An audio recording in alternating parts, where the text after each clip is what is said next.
Minha gente, boa noite a todos e todas.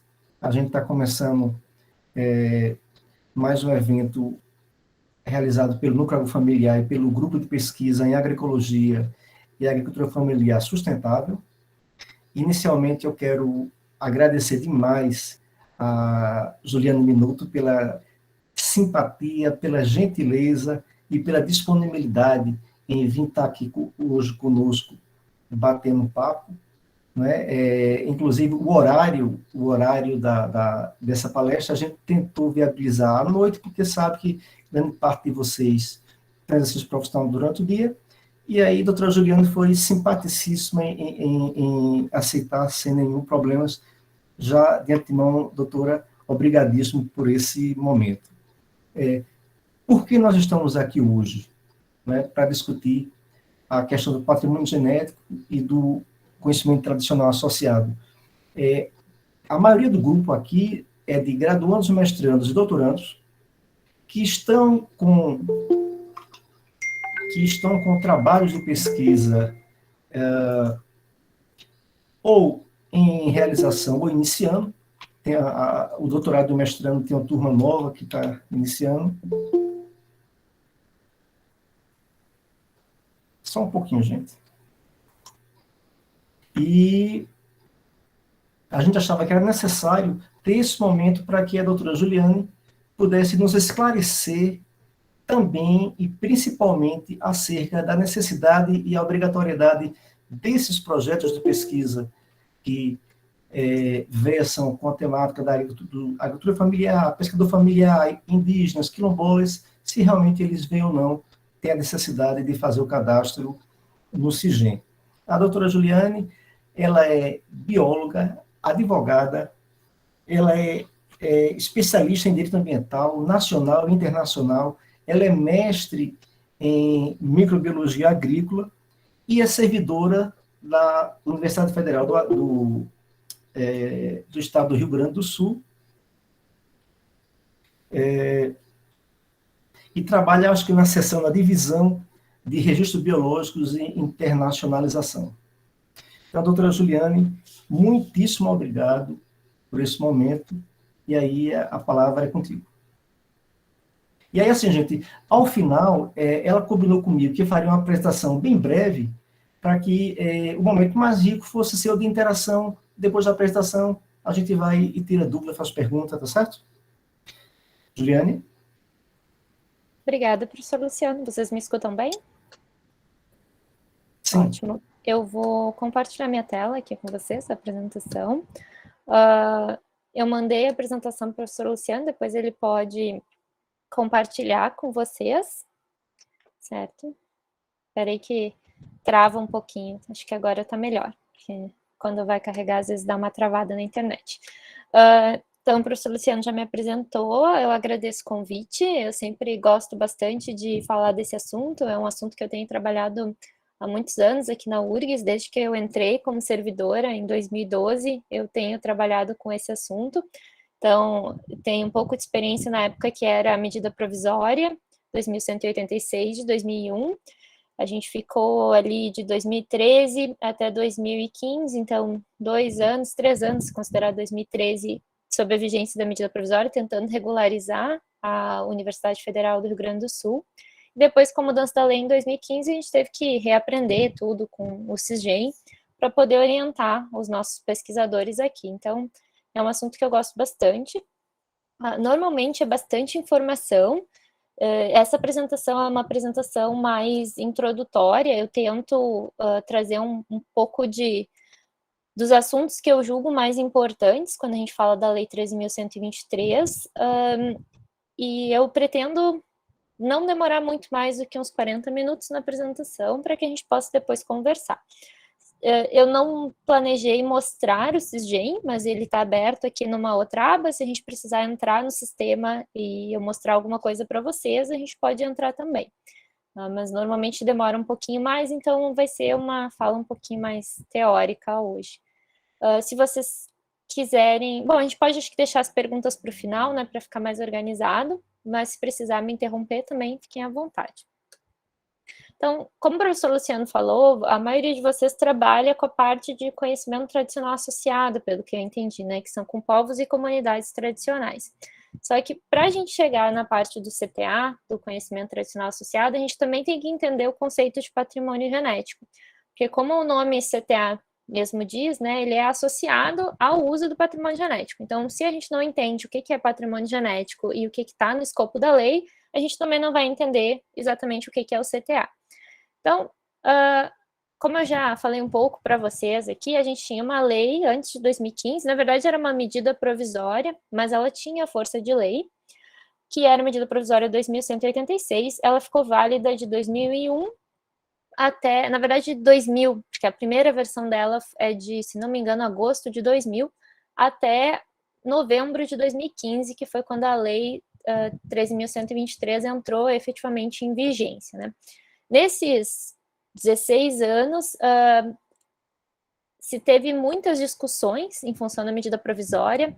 A medida provisória, ela criou o Conselho de Gestão do Patrimônio Genético, que é o CGEM, e o CGEM ele teve que editar uma série de resoluções e orientações nesses 16 anos da medida provisória para tentar tapar alguns furos que essa medida não tinha previsto.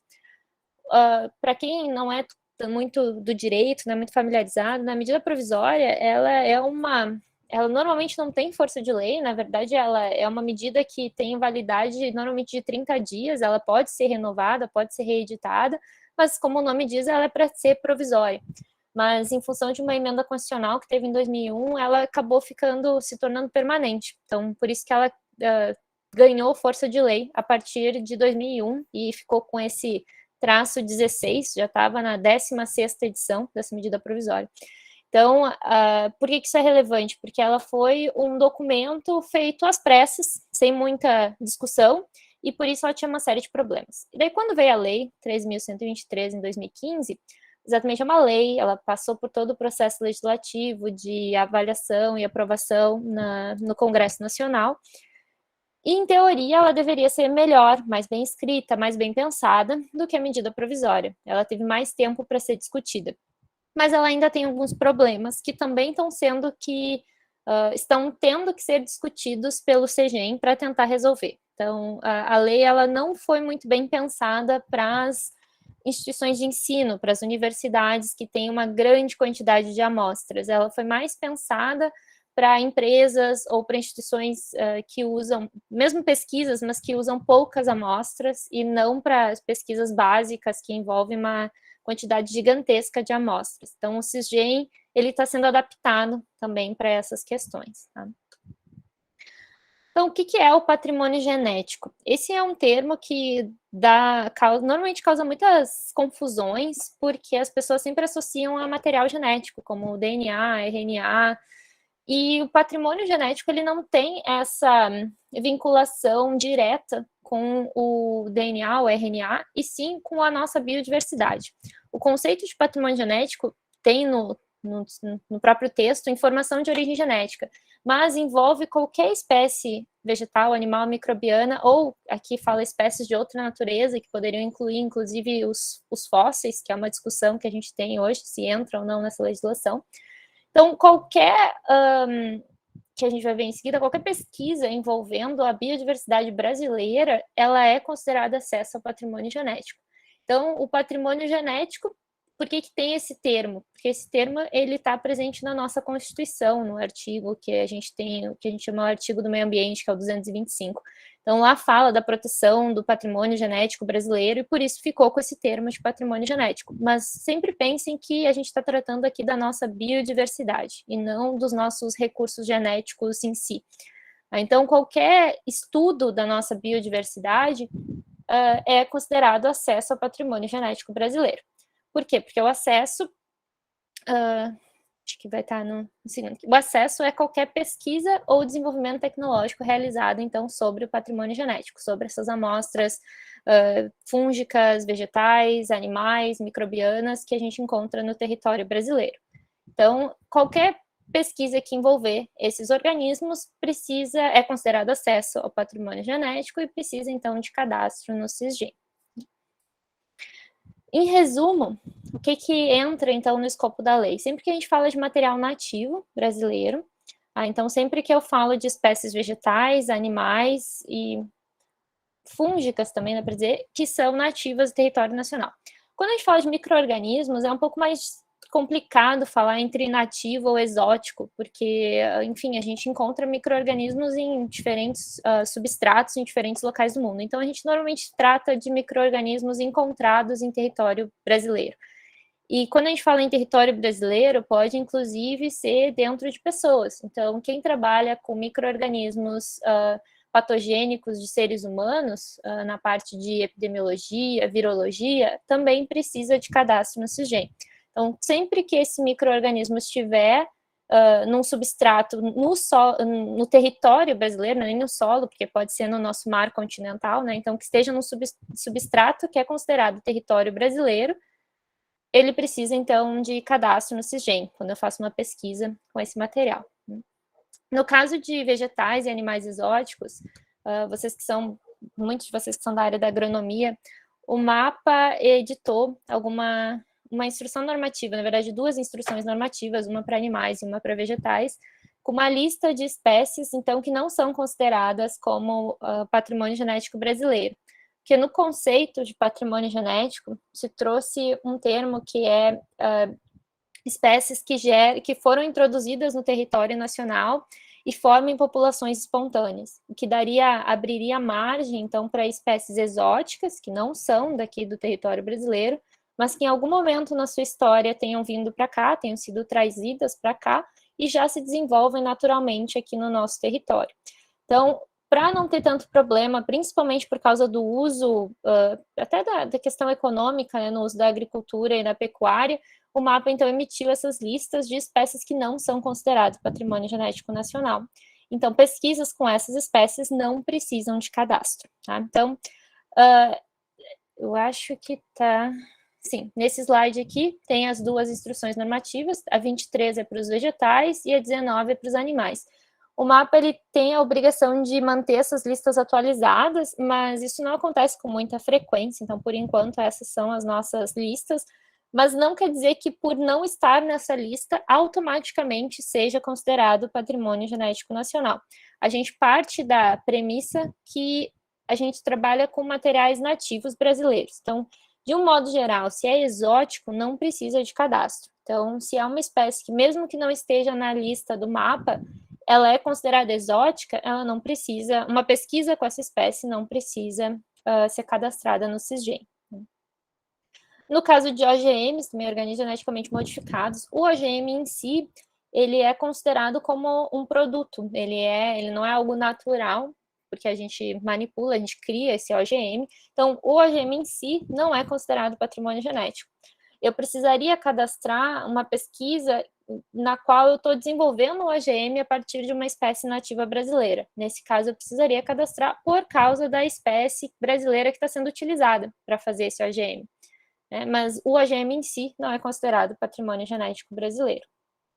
No caso dos fósseis, a gente não tem uma resposta ainda, está tendo uma discussão. Ano passado, a Sociedade Brasileira de Paleontologia mandou uma carta para o CISGEM, exatamente expressando a preocupação de que os fósseis pudessem entrar nessa lei e que eles acreditavam que não deveria, que os recursos fósseis não deveriam ser considerados patrimônio genético brasileiro, mas não, até onde eu sei, não se teve uma resposta, essa discussão ainda não evoluiu.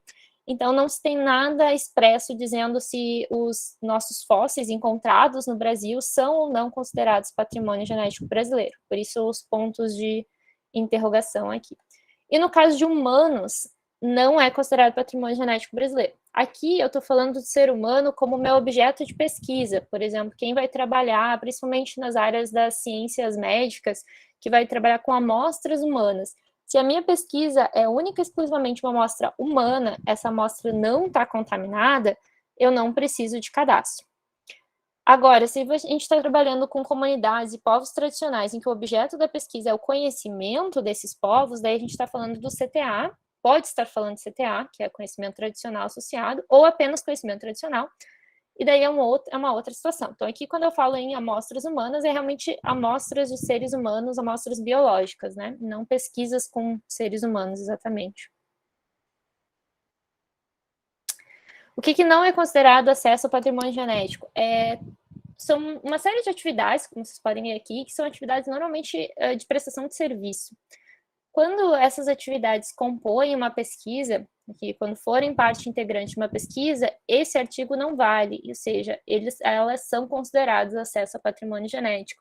Então, se eu for fazer exames clínicos de diagnóstico, ou se eu for fazer um estudo de impacto ambiental, se isso compuser uma pesquisa, é considerado acesso ao patrimônio genético. Agora, se for única e exclusivamente uma prestação de serviço de um laboratório, de uma empresa de licenciamento ambiental, aí não é acesso ao patrimônio genético, porque é um trabalho técnico, não é uma pesquisa, né? É um trabalho técnico, uma prestação de serviço. Então, nesse caso, não é acesso ao patrimônio genético. Então, em resumo, o que vocês têm que pensar? Estou fazendo uma pesquisa, essa pesquisa envolve, de forma direta ou indireta, alguma espécie nativa brasileira ou algum micro-organismo encontrado em território nacional. Por que eu digo indireto? Porque vocês podem estar trabalhando com o conhecimento tradicional associado a essas espécies, que é o CTA, que a gente vai ver logo em seguida. Sempre que eu estiver trabalhando com o patrimônio genético em si, ou com o conhecimento tradicional associado, eu preciso cadastrar no CIGEM. Mesmo que eu trabalhe só com conhecimento tradicional associado, eu preciso fazer o cadastro no CIGEM também. Aqui, isso é uma imagem que está na cartilha da Fiocruz, que é de 2018, em que é um resumo de quando eu preciso ou não preciso cadastrar. Vocês podem observar aqui no último item, né, que pesquisa e desenvolvimento tecnológico que envolvem conhecimento tradicional associado ao patrimônio genético. Então, aqui ele está falando só do conhecimento tradicional associado. E normalmente quando a gente vê, que nem aqui nos exemplos, a gente fala ou patrimônio genético e ou CTA. Então, pode ser os dois. Eu posso estar trabalhando com o micro-organismo e o CTA, posso estar trabalhando só com o organismo, só com o patrimônio genético, ou posso estar trabalhando só com o CTA. O CIGEM permite esses três tipos de cadastro. Então, só patrimônio genético e conhecimento tradicional associado, ou só conhecimento tradicional associado. Tá? Então, qualquer um desses casos, eu sou obrigado a cadastrar no CIGEM. O que é esse conhecimento tradicional associado pela definição da Lei 13.123, tá? É qualquer informação ou prática de população indígena, comunidade tradicional ou agricultor tradicional sobre propriedades e usos do patrimônio genético brasileiro, tá? Então, por que isso é importante? Por que eu falei que a gente precisa entender o que é patrimônio genético para entender o que é CTA? Se eu estou trabalhando com uma comunidade tradicional, eu tenho que ver qual que é o conhecimento que eu estou usando na minha pesquisa.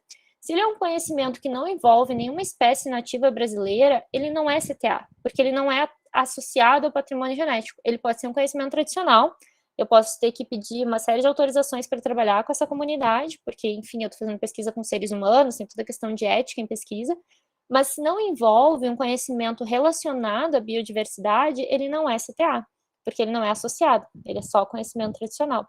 Então, a Lei 3.123, ela fala de conhecimento tradicional associado ao patrimônio genético. Né? Então, isso é muito importante. Vocês precisam saber qual é o conhecimento que vocês estão trabalhando. Né?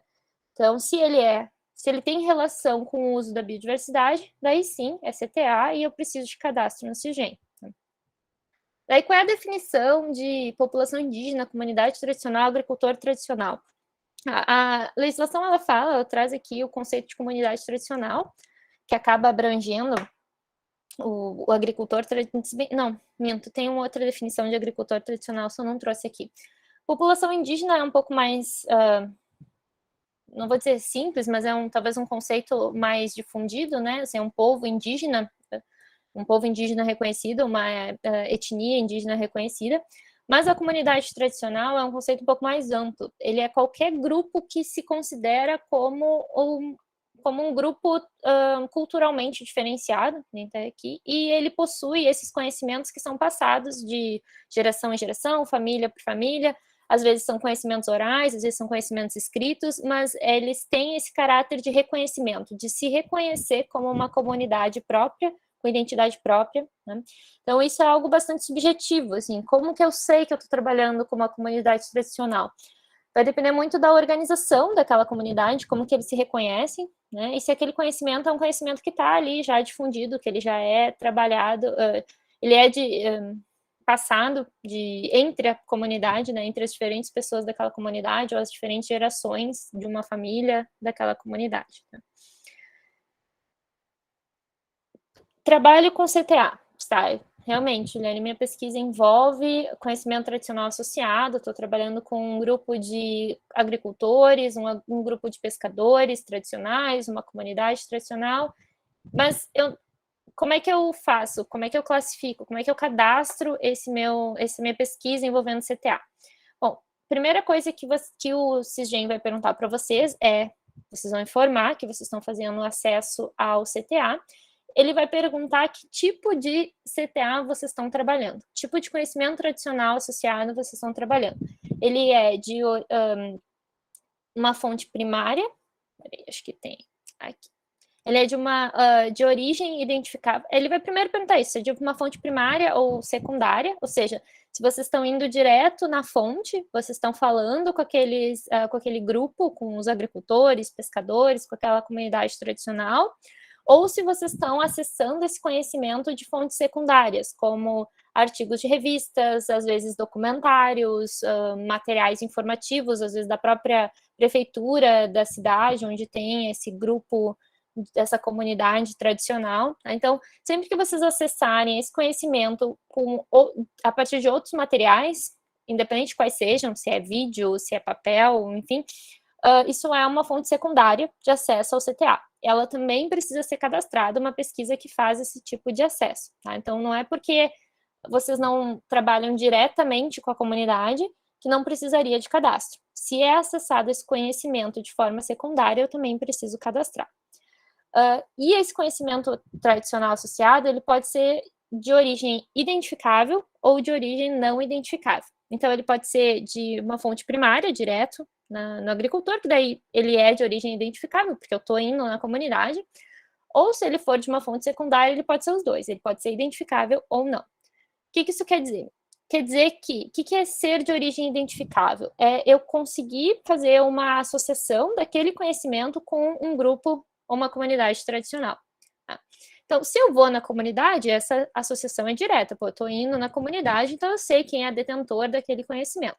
Agora, se eu estou pegando esse conhecimento de fontes secundárias, como é que eu vou saber se ele tem uma origem identificável? Eu tenho que pesquisar se algum grupo ou comunidade tradicional detém aquele conhecimento. Então, se em algum local da literatura ou se na própria fonte da onde vocês estão tirando a informação que vocês estão usando para a pesquisa de vocês, fala qual é o grupo, qual é a comunidade, da onde veio aquele conhecimento, qual que é o detentor daquela informação. E basta eu saber de uma comunidade, mesmo que seja um conhecimento usado por várias comunidades, tá? Digamos que é uma informação que diferentes tribos indígenas compartilham. Né? Então, tem mais de um grupo, mais de um povo indígena que tem mesmo uso, ou uso muito parecido para uma determinada planta, por exemplo. Se eu estou trabalhando com pelo menos uma dessas, eu já consigo identificar, eu já consigo dizer quem é o detentor. Tá? Eu não preciso necessariamente obter autorização de todos. Tá? Se vocês estão trabalhando direto com eles, daí sim, daí como eu estou indo conversar diretamente com a comunidade tradicional, eu vou ter que ter uma autorização para o uso do CTA de cada uma delas. Mas se for de uma fonte secundária, em que vocês saibam quem é o povo ou a comunidade que detém aquele conhecimento, mas vocês não estão indo diretamente lá, porque vocês estão acessando por um material de vídeo ou de revista, enfim, um artigo, vocês precisam, pelo menos, se ele for de origem identificável, vocês precisam de autorização de pelo menos um povo ou uma comunidade tradicional que detém aquele conhecimento, tá? Então, quando a gente fala de CTA, essa parte da autorização, que é o que a gente chama de consentimento prévio informado, antigamente a gente chamava de termo de anuência prévia, mas agora a gente chama de consentimento prévio informado, isso aqui é extremamente importante, tá? Então, quando a gente vai trabalhar com CTA, a gente precisa, que é muito parecido quando a gente vai fazer pesquisa com seres humanos e a gente tem o termo de consentimento livre esclarecido que o participante da pesquisa tem que assinar. No caso de CTA, a gente tem que ter esse consentimento prévio informado, que pode ser feito de diferentes formas, a própria lei fala isso, ele pode ser um termo mesmo, assim como a gente muitas vezes usa para pesquisa com seres humanos, Ou ele pode ser uma gravação, ele pode ser um documento, por exemplo, se eu vou trabalhar com uma comunidade de agricultores que tem uma associação que responde pela comunidade. Essa associação fornece autorização, ou por uma assembleia, ou enfim, o chefe dessa associação assina. Isso também é suficiente, tá? Então, de alguma forma, essa comunidade, esse povo tradicional, ele tem que... vocês têm que garantir que eles saibam que o conhecimento tradicional associado deles está sendo usado na pesquisa de vocês, tá? E isso é feito através do consentimento prévio informado. Então, de alguma forma, tem que ter esse documento. Quando vocês forem fazer o cadastro no SISGEM, ele vai pedir o termo de esse consentimento prévio informado, e vocês podem fazer o upload de um arquivo PDF, de um arquivo de vídeo, tem uma série de opções que vocês podem fazer, porque a lei prevê mais de um tipo de obtenção desse consentimento prévio informado. Acho que até por isso que eles não chamam mais de termo, porque poderia ser, por exemplo, uma gravação e não um termo assinado, né? Mas a ideia é isso, é que a comunidade, o povo, comunidade tradicional que detém esse CTA, que eles atestem, que saibam o que está sendo feito com esse CTA, com esse conhecimento deles, né? Então, toda vez que for de origem identificável, que eu conseguir linkar o conhecimento a uma determinada comunidade tradicional, eu sou obrigada a ter esse consentimento prévio informado e anexar isso no sistema. Quando eu não sei quem que detém aquele conhecimento, eu obtive de uma fonte secundária e em local nenhum diz qual é a comunidade tradicional, da onde surgiu aquele conhecimento, aquela informação, eu posso dizer que é de origem não identificável. Não tem lugar nenhum na lei que fala, que determina o quanto que vocês têm que ir atrás dessa informação. Todas as palestras e congressos que eu fui junto com o pessoal do CGEM, eles sempre falam que tem que ser uma certa razoabilidade, vocês têm que ir atrás dessa informação. Se for uma informação muito fácil de se obter e vocês não obtiveram, ou não vou nem dizer por má fé, mas enfim, não foi atrás da informação e simplesmente disse que não é identificável, mas é algo fácil de se identificar, isso é um problema. Isso pode ser encarado como um preenchimento errado do cadastro de vocês, né? Então, é importante pesquisar, ir atrás dessa informação. Pesquisei, sim, fiz uma pesquisa relativamente intensa e não encontrei nada que diga de onde vem esse conhecimento. Bom, daí eu posso dizer que ele é não identificável, mas é importante ter esse esforço de ir atrás dessa informação, né? Outra questão que envolve conhecimento tradicional associado de forma, muitas vezes, indireta, é o que a lei chama de variedade tradicional local ou crioula e raça localmente adaptada ou crioula. Então, variedade crioula ou raça crioula. Variedade no caso de planta, raça no caso de animais. O que são esses? São espécies vegetais e animais, normalmente com uso na agricultura e na pecuária, que são originalmente exóticas, foram introduzidas no território brasileiro e essa variedade ou raça específica, ela foi selecionada por comunidades tradicionais. Por isso que ela tem um CTA associado ao uso dessa variedade, dessa raça crioula. Todo mundo que trabalha com variedade ou raça crioula está também acessando o CTA, mesmo que não façam contato direto com o povo ou a comunidade que fez que desenvolveu essa variedade ou essa raça, mesmo que esteja trabalhando só com o organismo vegetal ou animal, se ele for crioulo, eu estou fazendo também acesso ao CTA de forma indireta e eu vou ter que informar isso no meu cadastro. Na verdade, o cadastro pergunta, quando vocês registram o componente do patrimônio genético que está sendo associado, ele pergunta se trata-se de raça ou variedade crioula. E se marcar que sim, ele automaticamente abre para preencher sobre CTA também, tá? Nesses casos que muitas vezes pode ser de origem não identificável, porque às vezes o pesquisador está trabalhando com uma variedade ou uma raça crioula, que, enfim, ele já tem aquelas amostras há muito tempo e não tem a informação de qual foi a comunidade ou o povo que desenvolveu aquela raça ou variedade. Mas na grande maioria das vezes, até onde eu sei, as pessoas têm esse conhecimento, sabem quem foi a comunidade tradicional que desenvolveu aquela variedade ou raça, né? Então, sobre CTA, de um modo geral, é isso, tá? Quando envolve conhecimento tradicional associado e envolve exploração econômica, tem toda uma questão de repartição de benefícios, de um contrato que tem que ser feito com essa comunidade tradicional. A lei fala de percentual mínimo, isso até é um tema que é muito discutido, de que a lei veio também para proteger esses povos e comunidades tradicionais, mas a forma como ela foi escrita, ela acaba muitas vezes desfavorecendo essas comunidades, porque existem formas alternativas de eu compensar esse uso do CTA quando tem exploração econômica. Eu não vou entrar nessa questão agora, porque ela tem muitos detalhezinhos, assim, mas é algo que quem se interessar pelo assunto é um tema que ainda é bastante discutido, assim, até pela proteção desses conhecimentos tradicionais associados, principalmente quando envolve comercialização de produtos que têm CTA no desenvolvimento. Então, o que é o SISGEM? Eu falo de SISGEM, então o nome é Sistema Nacional de Gestão do Patrimônio Genético e do Conhecimento Tradicional Associado. Então, ele é um sistema que está sendo desenvolvido, na verdade, ele é desenvolvido por uma empresa, mas quem coordena isso é o CEGEM, que é o Conselho de Gestão do Patrimônio Genético.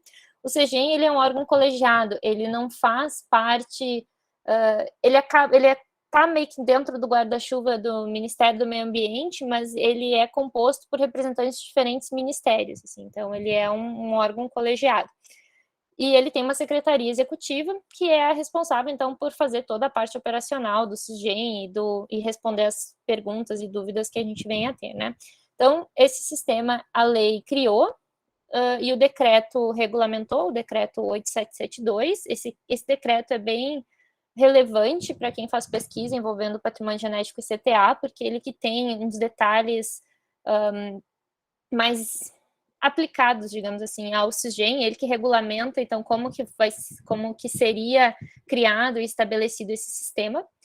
E aqui é um print do menu que aparece no sistema quando vocês entram. O que ele permite? Ele já mudou bastante de 2020 para cá, então nos últimos 2 anos ele mudou bastante. Antes só era possível fazer cadastro de atividade de acesso, daí tanto patrimônio genético quanto CTA, cadastro de remessa, e que eu vou explicar um pouquinho mais em seguida o que é a remessa, notificação de produto, para quem desenvolve um produto a partir do patrimônio genético ou do CTA, e a parte de dados cadastrais, era isso aqui antigamente. Daí agora eles já incluíram uma série de outras funcionalidades, como a parte de gerenciar rascunho. Antigamente a gente só podia preencher um cadastro por vez, eu tinha que terminar todo o cadastro para poder começar um outro. Agora eu posso fazer vários cadastros ao mesmo tempo e salvar em diferentes rascunhos, o que se tornou muito mais fácil, principalmente para quem tem várias pesquisas diferentes.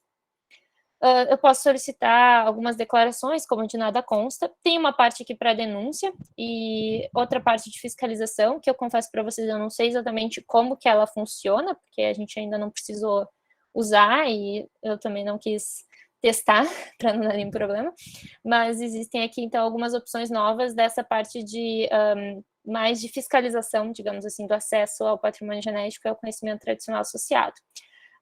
Essa parte aqui também já existia antes, que é a credenciamento de coleção ex situ, então, para quem tem coleções no seu laboratório, pode credenciar, cadastrar essa coleção no SISGEM. Esse cadastro de coleções não é obrigatório, ele é opcional, ele é incentivado pela lei, até para a coleção poder concorrer quando houver algum edital que utilize o fundo. A lei criou tipo um fundo de reserva para diferentes multas ou, enfim, geralmente é multa, né, que acabam recolhendo dinheiro, multas envolvendo patrimônio genético. Esse dinheiro iria então para esse fundo e esse fundo poderia vir a financiar, por exemplo, melhorias e desenvolvimento de coleções, e aquelas que estiverem credenciadas podem então se candidatar a recursos desse fundo. Mas até onde eu sei não teve nenhuma chamada ainda, se teve eu desconheço. Quem é que deve fazer o cadastro no SISGEM? Essa decisão, ela é institucional, no fim das contas, porque a lei fala que tu pode fazer 2 tipos de cadastro. Tu pode fazer o cadastro como pessoa física, que é o cadastro de forma independente, em que ele é feito se a pesquisa é desenvolvida por vocês como pessoas físicas, ou seja, na casa de vocês, ou no laboratório particular, daí ele é independente, ele é realmente pessoa física. ou ele pode ser feito por uma pessoa jurídica, uma instituição, que é na grande maioria das nossas pesquisas nas universidades, é vinculada às universidades, então é por pessoa jurídica. Então, a universidade ou a instituição, ela autoriza que o pesquisador faça o cadastro vinculado à instituição. Como que é feita essa autorização? Quando você se cadastra no SISGEM, vocês informam possuir vínculo com uma instituição. E esse vínculo vai para o representante legal da instituição validar ou não. Na URGS, a gente só valida o vínculo para quem é servidor, ou docente, ou técnico administrativo. Então, aqui na universidade, só quem tem esse vínculo como servidor, seja docente ou técnico administrativo, pode fazer cadastro vinculado à instituição. A gente fez essa opção por uma questão de segurança jurídica, por causa do vínculo mesmo. O vínculo de servidor, ele é muito mais forte do que um vínculo de aluno, né?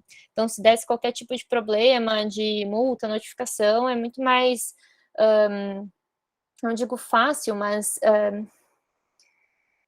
tem mais caminhos administrativos para a gente resolver isso com os nossos servidores do que com os nossos alunos. Então, os alunos não conseguem fazer cadastro no SISGEM de forma vinculada à URGS. E eles não devem fazer o cadastro de forma independente, a menos que eles façam a pesquisa sozinhos nas suas casas. Mas se eles fazem dentro da URGS, quem tem que fazer o cadastro é o orientador, é o professor orientador ou, em alguns casos, técnico-administrativo que está envolvido com a pesquisa também. Mas isso é uma opção que a URGS fez, então a Universidade aí, Federal do Agreste Pernambucano tem que decidir se vai liberar para alunos ou não, se é só para servidores. Isso é uma decisão que cada instituição pode tomar de forma independente. Mas, segundo a lei, o que fala é isso, é que a universidade, ela autoriza, então, o pesquisador a fazer esse cadastro de forma vinculada. E no que isso muda? Caso venha ter algum tipo de sanção administrativa, como multa, ela é diferente para pessoa física e para pessoa jurídica. Então, um cadastro vinculado à instituição, por exemplo, eu, Juliane, vou fazer um cadastro vinculado à URGS, se tiver algum problema com aquela pesquisa, quem vai receber a notificação vai ser a URGS. Daí ela pode vir conversar comigo, Juliane, para tentar resolver a situação. Mas quem é autuado, quem é notificado é a universidade, porque ele é um cadastro vinculado à instituição. Diferente de quando é um cadastro independente, que ele é da pessoa física que fez aquele cadastro.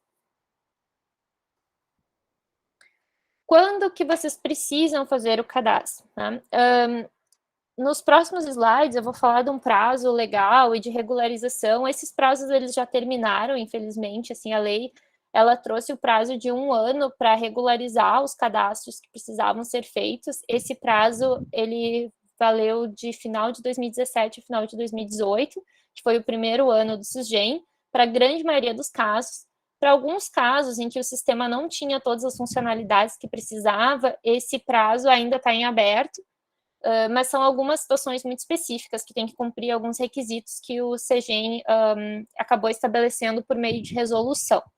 Tá? Então, de um modo geral, quem tinha pesquisa antes de 2015, que precisava se regularizar, esse prazo, infelizmente, já acabou. Mas quem tem pesquisa em andamento, está para começar a pesquisa, quando que precisa fazer o cadastro? O ideal é que esse cadastro seja feito antes da divulgação dos resultados, e aqui o termo divulgar, ele é bastante amplo. Pode ser divulgar em eventos científicos, pode ser uma divulgação em salão de iniciação científica, pode ser, como falei, evento, pode ser congresso, pode ser em defesa de TCC, apresentação de TCC, defesa de mestrado, defesa de doutorado, enfim, é qualquer situação em que eu torne público aquele resultado da minha pesquisa, tá? Então, o cadastro ele deve ser feito antes disso, antes da publicidade dos dados da pesquisa. Ou antes também de eu mandar amostras para o exterior, por meio de remessa. No caso de envio, que é uma outra modalidade, que se manda amostra para o exterior, a lei não fala que o cadastro precisa ser antes, mas eu sempre recomendo que faça. Sempre que for mandar amostra para o exterior, seja como envio ou como remessa, eu sempre sugiro que já esteja cadastrado no SISGEM, para não dar problema, principalmente na parte da alfândega ali, da fiscalização, né, de quando essa amostra sai do Brasil. Às vezes a amostra pode ser, o pacote que vocês estão mandando, ele pode ser parado pela Polícia Federal, e se não tem identificação, não tem nada que diga da onde é aquilo ali, para onde está indo, pode dar algum problema. Então, sempre que for sair do país, seja por envio ou por remessa, eu recomendo que o cadastro seja feito antes. Tá? E no caso de quem for pedir alguma proteção de propriedade intelectual, grande maioria das vezes a gente fala de patentes, mas pode ser cadastramento de uma nova cultivar, por exemplo, eu também tenho que ter o cadastro antes disso. Ou no caso de quem desenvolve um produto e for explorar esse produto economicamente, eu também tenho que ter o cadastro antes. Então, para aquelas pesquisas que estão iniciando ou estão em desenvolvimento, é importante que o cadastro seja feito antes de um desses momentos, tá? Ou de divulgação dos resultados, ou de saída das amostras para o exterior. Aqui é o slide que eu falei para vocês sobre a questão da regularização. Então, quem precisava se regularizar, esse prazo, infelizmente, ele venceu ali no final de 2018 para a grande maioria dos casos, com exceção de algumas resoluções. Então, se é o caso de alguns de vocês de ter uma pesquisa anterior a 2015 e que acha que precise cadastrar, vale a pena dar uma olhada nessas resoluções aqui, que são algumas situações em que o CISGEM não estava preparado para atender, e por isso eles determinaram que o prazo só vai começar a contar a partir do momento que o CISGEM já atenda tudo o que precisa. Tá? E como o CISGEM ainda está em modificação, esse prazo, em tese, ainda não começou a correr, porque o CISGEM ainda está se adaptando a essas resoluções. Provavelmente esse ano isso já aconteça, porque já teve muitas mudanças nos últimos meses, tá?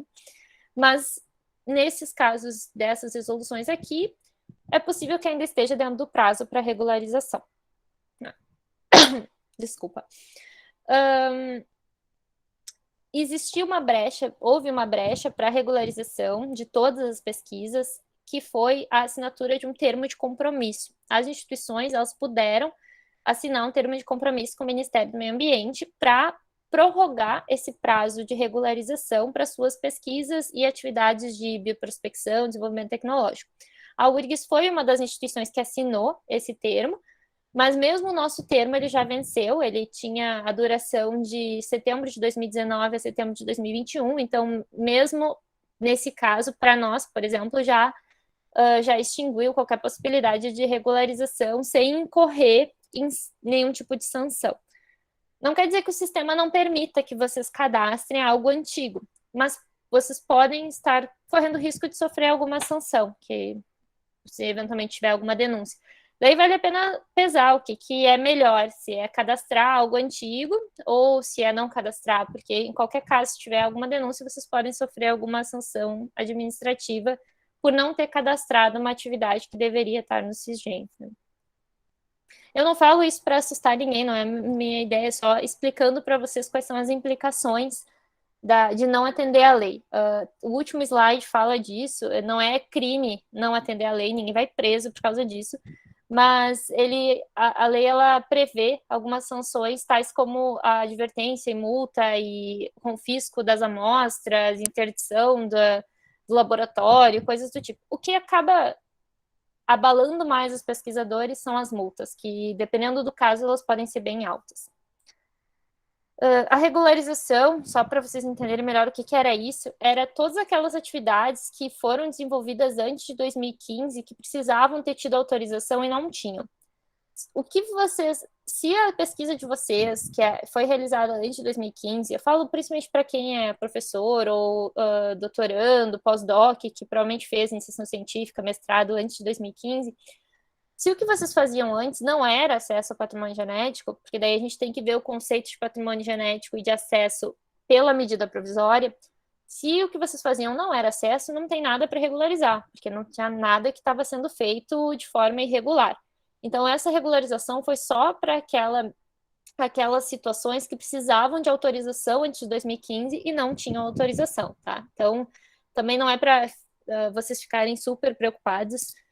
A gente pode, se vocês tiverem dúvida em relação a isso, vocês podem me mandar um e-mail também, eu posso tentar ajudar vocês com casos mais específicos. Assim, falando de uma forma mais geral, talvez seja um pouco mais difícil de de tornar isso mais palpável, né? Isso se torna um tanto abstrato.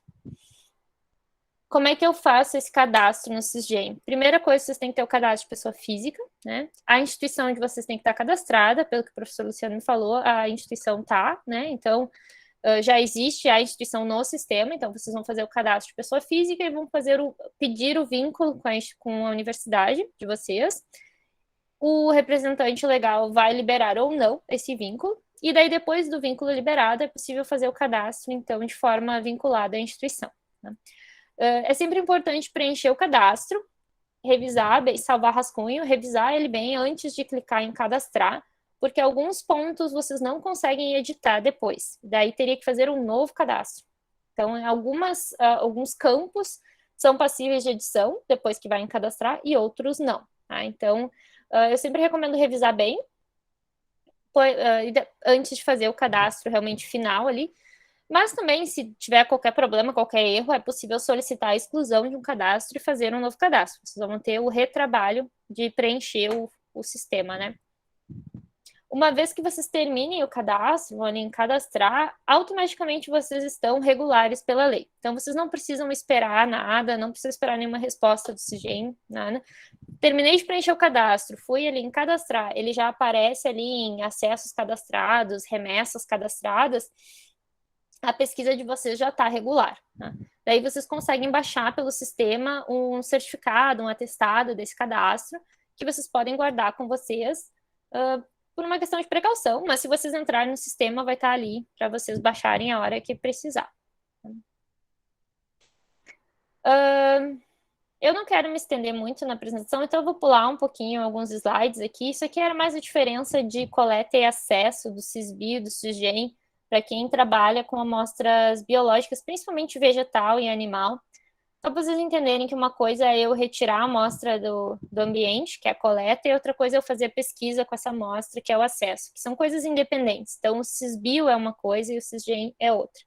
Se alguém tiver dúvida sobre isso, pode me perguntar, meu e-mail está aqui na apresentação, eu estou sempre à disposição para ajudar no que eu puder, tá?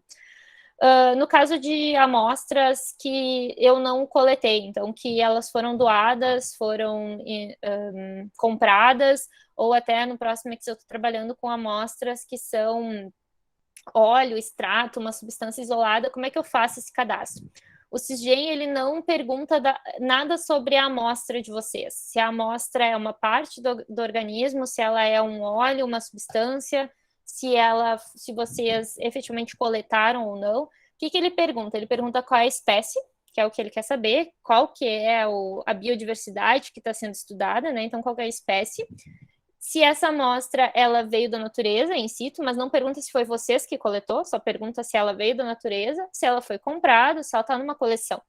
Mas ele não linka isso necessariamente com vocês, ele só quer saber a origem daquela amostra e qual é a espécie que vocês estão estudando. É isso que ele vai perguntar para vocês. Então, quem trabalha com óleo, extratos, substâncias, eu sempre digo, isso veio da onde? De qual espécie? É isso que vocês têm que colocar, tá? Se for um micro-organismo, aquilo que eu falei lá no início, basta eu estar trabalhando com micro-organismo que seja encontrado em território brasileiro. Então, é de um substrato encontrado em território brasileiro. Pode ser um outro animal, pode ser solo, água, pode ser seres humanos, não importa qual que é o substrato. Ele tem que ser oriundo do território brasileiro para ser considerado patrimônio genético, e daí eu preciso cadastrar. Tá? Só para vocês saberem, a lei ela se tornou tão abrangente que isso foi uma das coisas que deu tanta discussão, principalmente para quem é da área da pesquisa básica, porque mesmo quem trabalha com amostras que não são o ser vivo em si, por exemplo, que eu dei exemplo de sequência genética, ou quem trabalha na ecologia, por exemplo, estudando imagens, sons, rastros, mesmo isso precisa de cadastro no SISGEM, tá? Então, se eu consigo ligar essa minha amostra a uma espécie da biodiversidade brasileira, eu preciso cadastrar. Mesmo que essa minha amostra seja isso, seja uma imagem dessa espécie, e faça parte de uma pesquisa, obviamente. Eu estou falando aqui de pesquisa científica, né? Não estou falando, por exemplo, quem bate foto para publicar por exemplo, assim, faz por gostar de fotografia e vai vender as imagens, isso não, né? Estou falando no caso de pesquisa científica. Se a pesquisa de vocês ocorreu ou ocorre em parceria com outra instituição, ou nesse caso de quem, lembrei que uma pesquisa que eu fiz no mestrado ou na graduação precisava de cadastro, e agora? Vocês podem sempre verificar se o parceiro ou se o orientador de vocês na época já fez o cadastro da pesquisa de vocês, ou um cadastro que inclua a pesquisa de vocês. Porque o cadastro, ele não precisa ser exatamente específico para cada pesquisa, ele pode ser um cadastro guarda-chuva, que abranja várias pesquisas da mesma pessoa. Então, às vezes, o professor faz um cadastro que envolve 5, 6, 10 alunos na mesma linha de pesquisa, com amostras parecidas, não tem problema.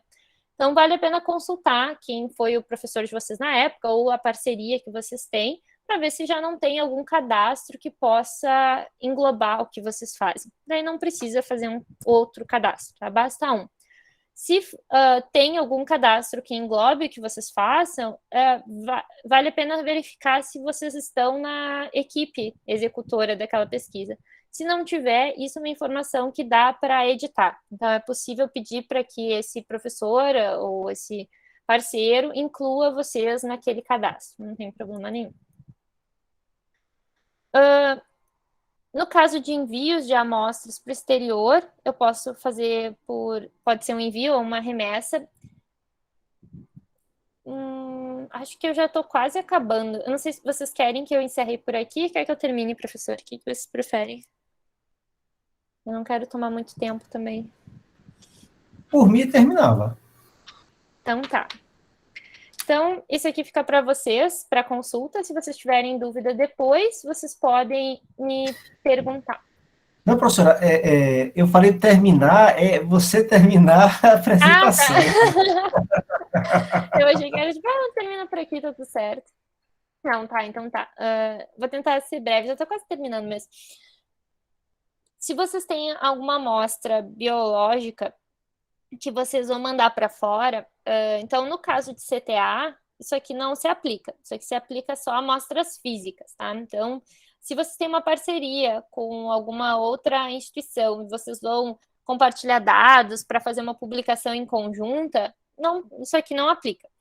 Agora, se vocês vão doar informações, talvez a gente possa encarar como uma remessa. Tipo, estou fornecendo algumas informações para uma instituição e eu não vou entrar naquele artigo, que não é muito comum, mas enfim, se por acaso acontecer, a gente pode encarar como uma remessa. O que é a remessa? É quando a gente manda amostras para fora e essa responsabilidade da amostra é passada para a instituição estrangeira. Então, é uma doação daquela amostra, na maioria dos casos é isso, e a instituição de lá é responsável por fazer o que ela bem entender com aquela amostra dentro de alguns limites. Claro, que a gente preenche um termo de transferência de material e nesse termo ali estabelece mais ou menos qual é assim, o que é possível de ser feito com aquelas amostras, né? E ali fala que se a universidade ou a instituição estrangeira vier a publicar algo envolvendo aquelas amostras, ela tem que informar a instituição brasileira. Enfim, existem alguns limites, mas o importante é que a responsabilidade dessa amostra passa para a instituição estrangeira. Então, ela que é responsável por armazenar, por dar destino, enfim. Enquanto que no envio, não. O envio, ele é feito para uma prestação de serviço, ou remunerada. Muitas vezes o pessoal manda amostras para fora para sequenciamento genético, ou para execução de algum experimento que a gente não tem aqui no Brasil, ou que aqui é mais caro. Ou então, quando a gente faz alguma parceria com uma instituição de fora, em que normalmente algum aluno ou o próprio professor vai para fora para fazer uma parte da sua pesquisa lá, ou vai fazer um estágio, um pós-doc, um sanduíche, doutorado, mestrado, sanduíche, e daí vai levar as amostras, fazer os experimentos, mas essa pessoa continua sendo responsável pela amostra. Então, no caso do envio, a responsabilidade pelo patrimônio genético continua sendo do pesquisador e da instituição brasileira. Então, essa pessoa que está levando a amostra, no caso do envio, ela é responsável por cuidar daquela amostra, para não deixar nada lá no exterior sem um termo de transferência de material. Então, eu vou levar, vou usar e trazer de volta, se sobrar, ou vou usar toda a amostra lá fora. Então, eu sou responsável pela integridade, segurança, enfim, daquela minha amostra, tá? Esse é o caso do envio. Isso aqui só se aplica para o exterior. Essa parte de cooperação nacional, eu mandar amostra para outros estados, outras universidades, isso a lei ela não regulamenta. A gente pode fazer um termo de transferência de material por uma questão de registro das instituições, mas não é obrigatório. Então, dentro do território brasileiro, a troca, essa colaboração institucional, ela é livre, não precisa de nenhum tipo de registro, autorização. Tá? Eu posso informar no CISGEM que eu tenho uma parceria nacional, mas mesmo isso não é necessariamente obrigatório, assim, não é um campo essencial do cadastro. Tá? Então, sendo nacional, não tem problema nenhum, só quando é internacional. Eu mencionei para vocês a parte de desenvolvimento tecnológico, ou seja, quando se cria ou se melhora algum produto existente a partir da nossa biodiversidade. Nesse caso, é sempre que eu tenho exploração econômica desse produto, tá? Então, eu criei ou melhorei um produto existente e eu estou fazendo a exploração. Normalmente, isso requer uma parceria com alguma empresa que vai produzir e comercializar aquilo que foi produzido.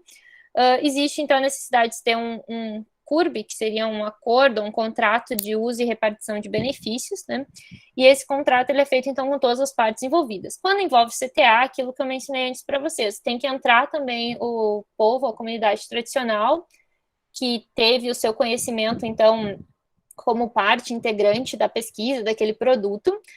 E existem, então, algumas regras, algumas opções para repartição de benefícios junto com as comunidades tradicionais, da porcentagem dos lucros da comercialização daquele produto que vai para a comunidade, ou se vai se converter esse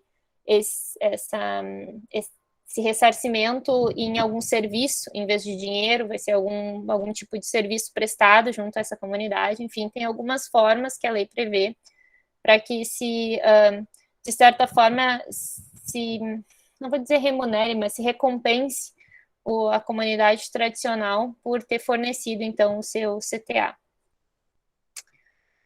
Isso aqui eu já mencionei para vocês, o que aconteceria se não for feito o cadastro. Então, a lei, o que vocês têm que ter em mente? O principal é existir o cadastro. Né? E o cadastro ele tem que ser feito da forma mais verídica possível. Por que eu digo isso? Porque, às vezes, o sistema, ele pede uma informação que vocês não têm exatamente aquela informação. Às vezes, ele pede ali coordenadas geográficas da amostra. Mas, não sei, eu coletei no município X, eu não tenho a coordenada do local específico. Bom, daí se coloca a coordenada geográfica daquele município, ou o ponto mais próximo da onde foi coletado. Enfim, vocês vão colocar a informação mais precisa que vocês conseguirem. O importante é mostrar boa-fé no preenchimento, de que vocês, em momento algum, quiseram omitir uma informação, e basta ter o cadastro para se estar regular. Então, a obrigação do pesquisador é ter o cadastro e manter esse cadastro atualizado. Essa atualização, ela pode ser feita uma vez por ano, ou sempre que tiver alguma mudança significativa, ou quando precisar registrar um envio de amostra, enfim. Não tem uma periodicidade específica para fazer essa atualização. O importante é ter o cadastro e manter ele atualizado sempre que possível, né?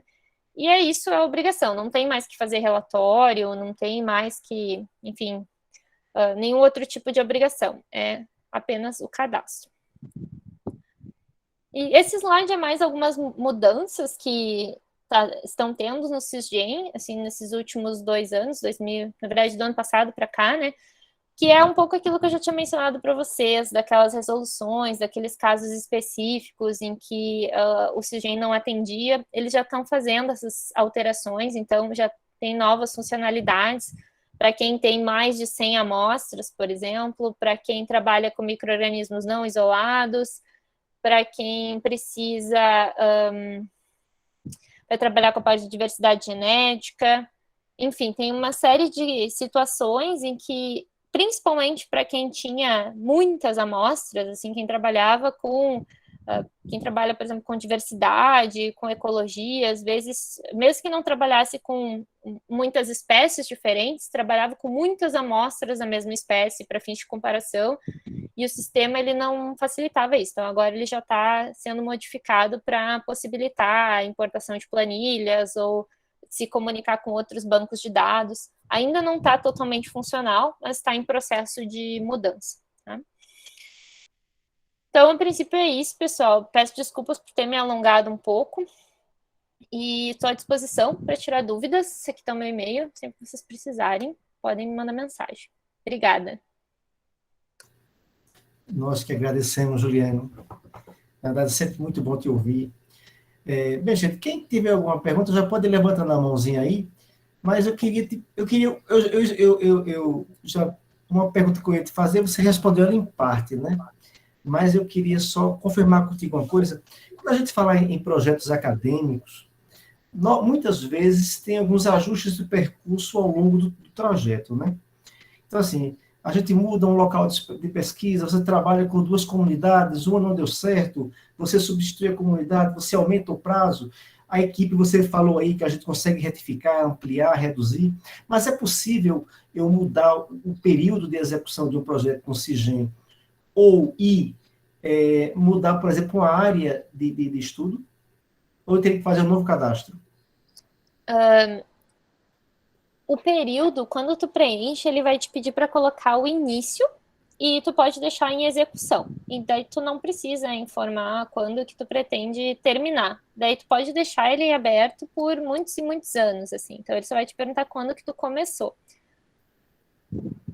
Confesso que de CTA eu não terminei nenhum cadastro para saber se dá para incluir mais comunidades, mas eu acredito que dê na hora que vocês forem editar, porque isso é algo que vocês podem vir a ter mais pessoas, né, ao longo da pesquisa. Então eu acredito que vocês consigam colocar mais comunidades depois. E quando vocês vão editar a parte do conhecimento tradicional associado, provavelmente vai aparecer ali para adicionar mais e vocês podem pôr. Caso não dê para editar o que já está ali e colocar novas comunidades, vocês podem sempre fazer um cadastro complementar. Dá um pouquinho de trabalho só de ter que repetir algumas informações, mas pode-se fazer quantos cadastros forem necessários. Então, dá para fazer se for preciso. Mas algumas informações tu consegue editar, sim. Né? Então... Outra coisa, Juliane, no caso de graduandos, mestrandos, doutorandos, que eles já estejam com a pesquisa em execução, alguns já perto de concluir. Quer dizer que, tecnicamente, enquanto ele não defender, a gente pode cadastrar? Isso. Sempre que não tiver sido publicado nenhum resultado, tá tranquilo. Não tem mais essa necessidade de cadastrar no começo. Até em alguns casos nem é bom fazer o cadastro logo no começo, por causa disso mesmo que tu tinha falado, professor. Às vezes tu não tem bem certo o que vai compor a tua pesquisa, quais são as comunidades ou quais são as espécies. Então, se a gente não tem essas informações, não tem nem por que se dar ao trabalho de fazer um cadastro incompleto. Então, às vezes vale a pena esperar até metade assim, da pesquisa para fazer o cadastro. Ele só tem que ser feito antes dos resultados serem publicados. Aí você vai dizer, já publicamos, e agora? Bom, faz o cadastro o quanto antes, melhor. Okay. Pedro? Boa noite. Se apresenta, Pedro. Boa noite. Se apresenta de onde é. Me escutam? Tá bom o volume aí. Boa noite a todos e todas. Meu nome é Pedro Henrique, né? Eu faço parte do IPA, né? Instituto Agronômico de Pernambuco, e a gente faz alguns trabalhos com pesquisa e extensão rural com sementes crioulas, né? Quero parabenizar aí desde já a doutora Juliana aí pela palestra. Essa história do CIGEM a gente vem tentando aí já entender há algum tempo, mas eu queria aproveitar, doutora Juliana, se você pode esclarecer para a gente algumas questões relacionadas às sementes crioulas, né? Veja só, a gente está, inclusive eu postei aqui no chat uma IN, a IN número 14, de 8 de outubro do ano passado, 2021, que é do Ministério da Agricultura. E ela publica nessa IN 794 espécies que são cultivadas no Brasil em termos de agricultura e que não se considera como patrimônio genético nacional, né?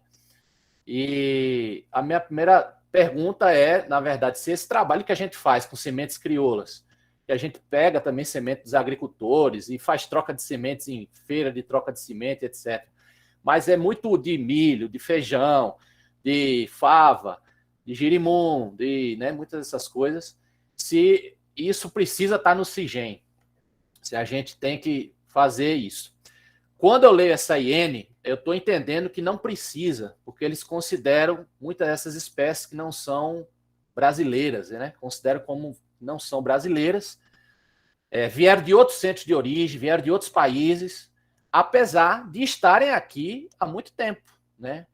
A gente queria também partir um pouco, eu sei que tua explicação foi muito técnica de como fazer o cadastro, mas um pouco dessa parte também, vamos dizer, política, né, dessa questão, porque e saber tua opinião também. Uma pergunta, para deixar mais claro minha fala, é se precisa ou não. Essa questão de semente crioula precisa ser cadastrado ou não. A outra coisa é ouvir tua opinião sobre esse processo, porque não considerar patrimônio genético brasileiro as variedades crioulas, que estão aqui há gerações e que já se adaptaram a diversos locais aí de cultivo no Brasil todo, né?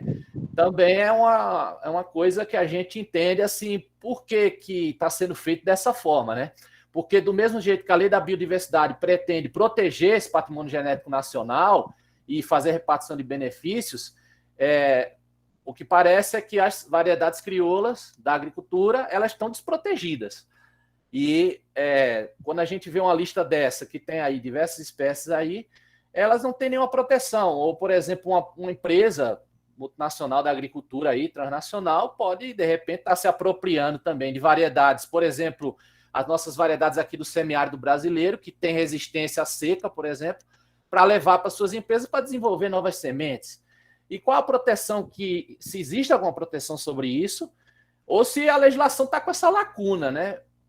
Porque é o que a gente está observando, porque publica-se uma IN dessa e colocou praticamente todas as plantas da agricultura brasileira, que tem variedades crioulas delas também, está tudo fora, né? Diz assim, não é obrigatório estar no CIGEM, porque não se considera como patrimônio genético brasileiro.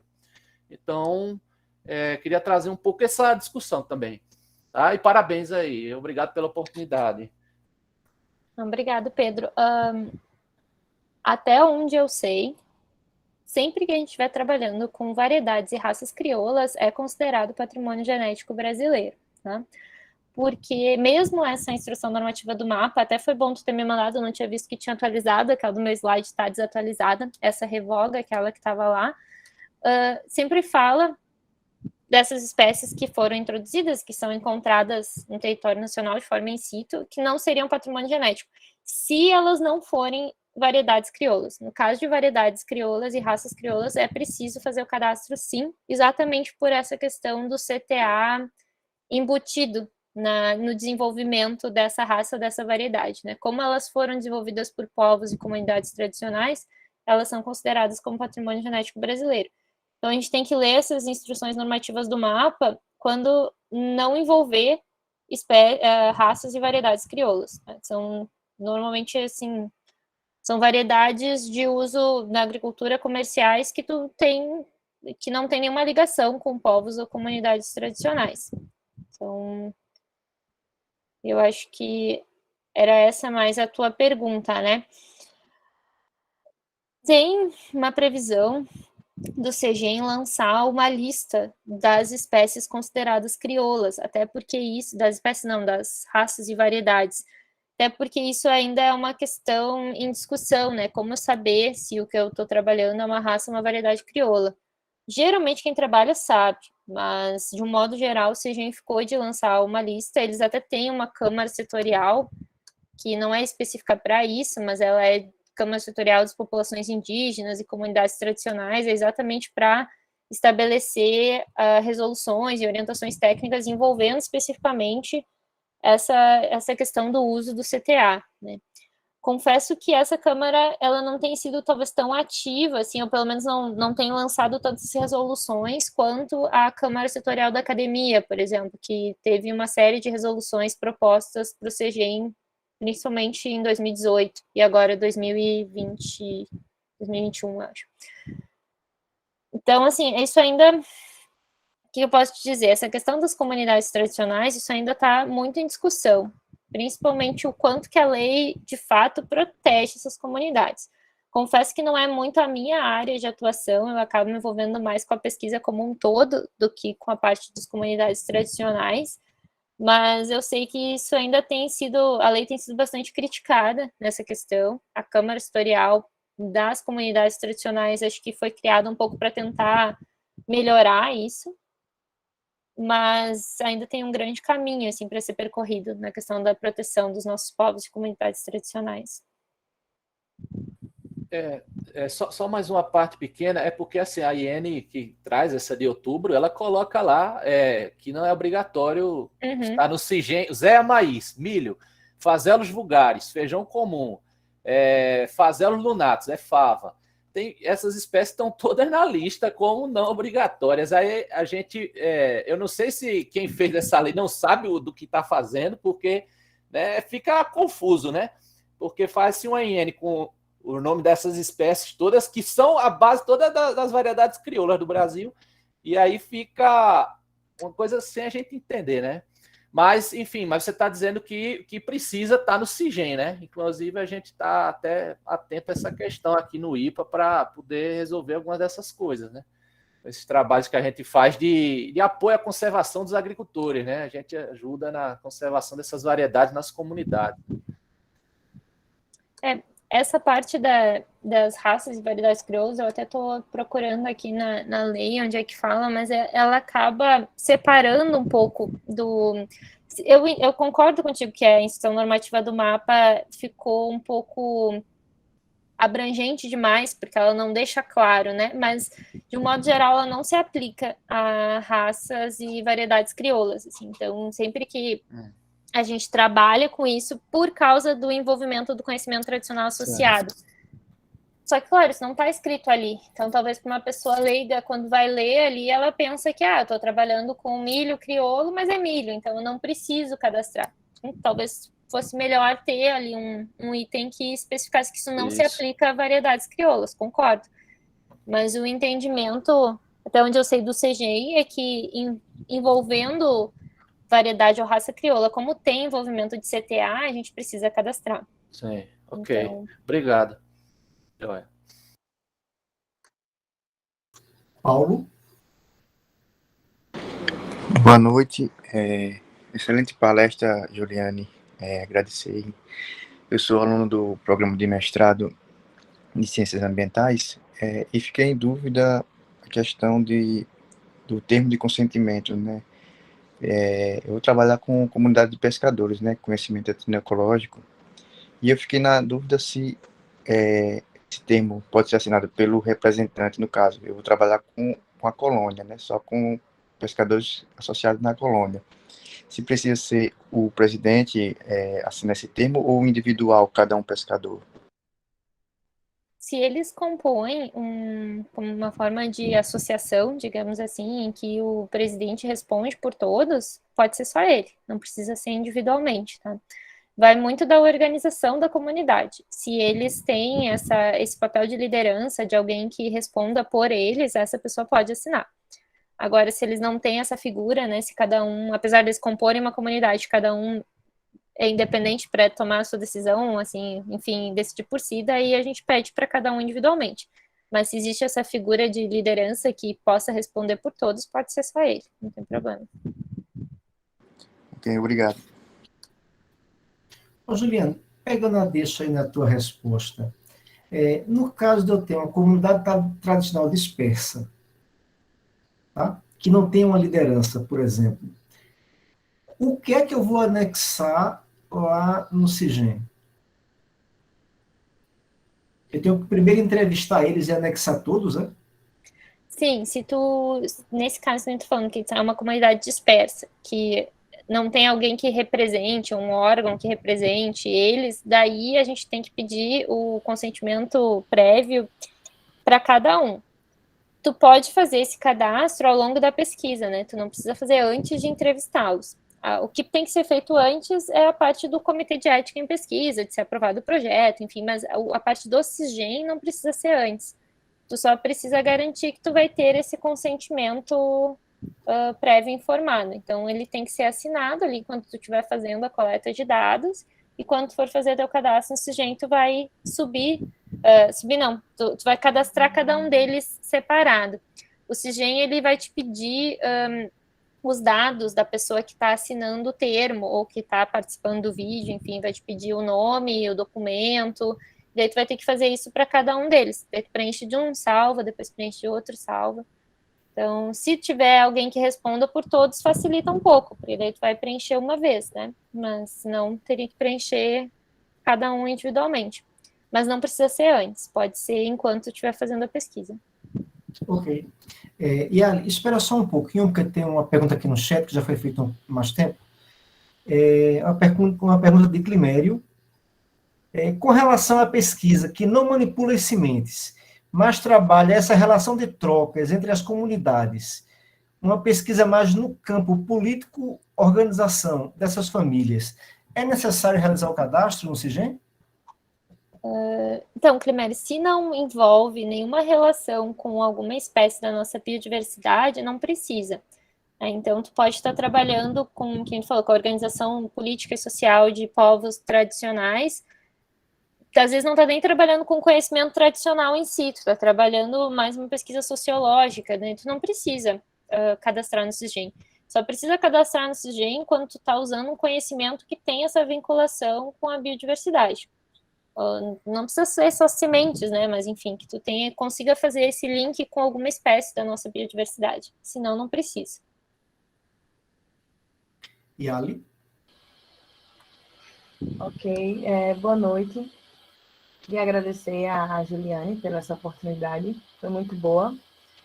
Eu também sou mestranda aqui do programa do PPCIAM, e minha pesquisa, inclusive o professor já fez o cadastro, né, professor? Só que aí eu tenho uma dúvida. A gente fez o cadastro com a comunidade quilombola, porém eu ainda não coletei os dados. Depois que eu fizer essa coleta de dados, eu tenho que cadastrar cada planta que eu encontrei, que é considerada nativa, né? No SIGEM também, ou só fazer o cadastro, né, da pesquisa em si na comunidade já é suficiente? Oi, Ali, depende do objetivo da tua pesquisa. Se tu vai estudar essas plantas também, se a planta também faz parte da tua pesquisa, daí tu precisa cadastrá-la no SIGEM. Agora, se, enfim, tu vai coletar, não sei para que fim tu coletaria as plantas, mas ela não compõe a tua pesquisa é só com o CTA, daí o cadastro que tu já tem já é suficiente. Eu vou também estudar as plantas. É um estudo etnobotânico, né, de plantas medicinais. Então, no caso, são os dois. Então, tu pode fazer um cadastro complementar, daí tu até pode botar no resumo que ele é vinculado ao cadastro número X, ou se preferir, tu também pode cancelar o antigo e fazer um novo que inclua os dois, que inclua o patrimônio genético e o CTA. Então, daí vai do que tu achar melhor. Assim. Mas se, nesse caso que tu vai trabalhar com as plantas, tu tem que cadastrá-las também. Daí o bom é tu fazer o cadastro quando tu já souber todas as plantas que tu vai efetivamente usar na tua pesquisa, né? Porque tu não consegue incluir novas espécies no cadastro. Isso é uma dos campos que não são editáveis, que não é editável. Tu consegue editar a procedência. Por exemplo, tu está trabalhando com 10 espécies, tu consegue depois editar num cadastro já feito, se tu coletou mais daquela mesma espécie, mas tu não consegue colocar uma 11ª, 12ª espécie. Então, o bom é tu fazer quando tu já souber quais que tu vai estar trabalhando. Se tu já souber, tu já pode fazer. Entendi. Ainda não sei. Tá bom, obrigada, viu? De nada.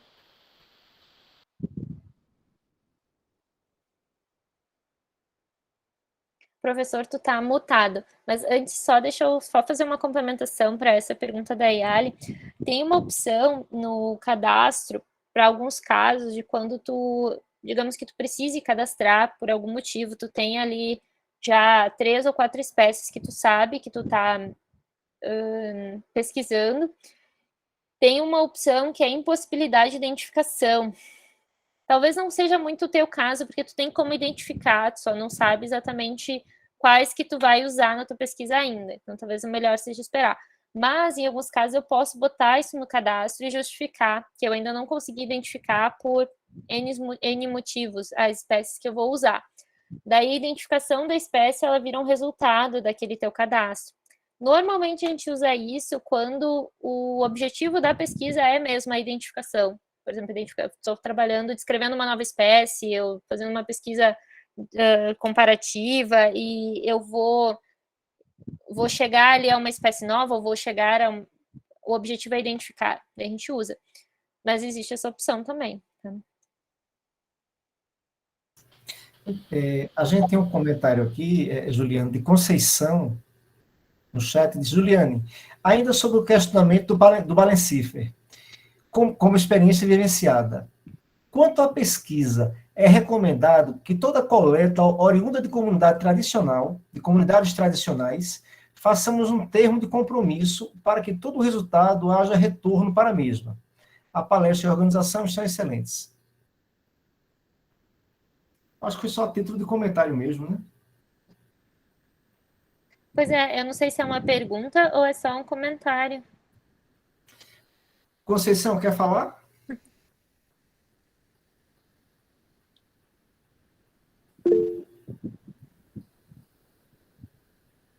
Eliane?